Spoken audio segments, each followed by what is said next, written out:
Suzuki versus Shingo for the Never Openweight Championship at Jingu Stadium on August 29th. They can hook that directly into my veins. But also don't do drugs, kids, because drugs are bad. Okay. I'm John Retlin with my review of New Japan Pro Wrestling Summer Struggle 2020 Night 4 event. I interview nights 1 through 3. Besides Nagata versus Suzuki, you really don't need to watch that much of it, because they built some good storylines, but the cards were just kind of the same. Also, a couple, little programming notes for the channel. August 8th and 9th, those shows will probably be together and up sometime Sunday morning or, afternoon. And then the New Japan Strong shows, the 7th, 14th, and 21st that will, be built around the New Japan, U.S. Cup. I'm going to be reviewing those, and those will likely be up late Friday, early Saturday, depending on your time zone.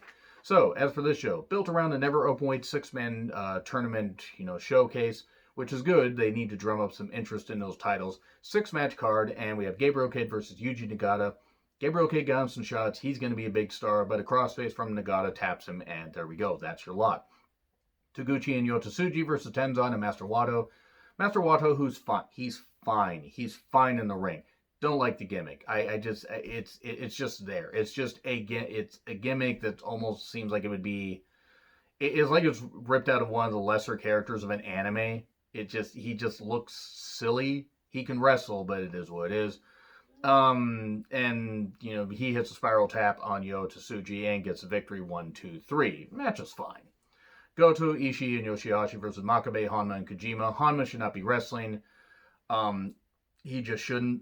He's beat his body up too much, but it is what it is.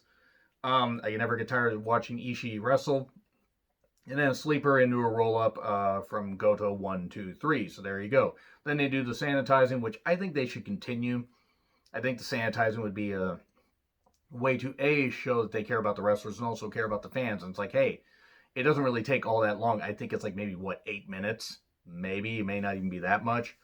And it's just a nice way to show, even once things go back to whatever the new normal is. So that they care about the wrestlers. So we get Tanahashi, Ibushi, and Yuga versus Zack Sabre Jr., Taichi, and Kanemaru. It's tag title feud hype, or is it hype to see if Ibushi will turn and join Suzuki-gun? Because Zack Sabre Jr. also ridiculously good. Yuya got rocked, and he got pinned by Deep Impact from Kanemaru 1-2-3. And then Zack Sabre Jr. and Taichi had Tanahashi's arms out like this, like, oh, you're going to hit the Kamigoye? Come on, Ibushi, come on, we can do this. We could join up and be a trio and win the Never Openweight 6-man championships. Ibushi wouldn't do it. Then he got laid out, but Zack Sabre Jr. still said, hey, we could do this. Him turning to the dark side and beating his former mentor might actually be just what Ibushi needs. And then we go to Okada, Yano, and Sho versus Yujiro, Gedo, and Jado. I know the travel restrictions mean that guys like Gedo, Jado, and even Honma should be wrestling. Or, are wrestling, and that's why, just to fill out the card, but this is a bad idea. Yujiro and Okada should have just, I know it would have defeated the purpose of the tournament, but Gedo and Jado, they're just freaking washed. Jado can't even move. Gedo should not be wrestling. The year is 2050. The world is done with the second nuclear war, and Okada and Gedo are still fighting. So, an arm lock taps out Jado, thank fucking Christ. And then Okada mentions the King of Pro Wrestling tournament, where wrestlers get to pick certain stipulations and everything for their matches, and get to win, I believe they win the blow-off at Jingu Stadium. They did like a 4.5-minute press conference. I'd recommend you guys go check that out. I should have wrote those rules down, because I was a little bit confused. I had to watch it twice, and I haven't watched it in like a week, so I probably should watch it again. But he wants Yujiro in a 3-on-1 handicap match. Cool. Yujiro's a good wrestler. It's just him and Okada did nothing for me when they last faced off, so it is what it is. I know they have history. It just didn't work for me. But that being said, I can understand why people like it. This match, however, not embarrassing, but it just was kind of there. Suzuki, Desperado, and Doki versus Bushi, Shingo, and Sonata. Never Openweight 6-man quarterfinal match. And it was good. Suzuki-gun members jumped the bell. We're obviously getting Shingo versus Suzuki, as they had the strike battle strike forever.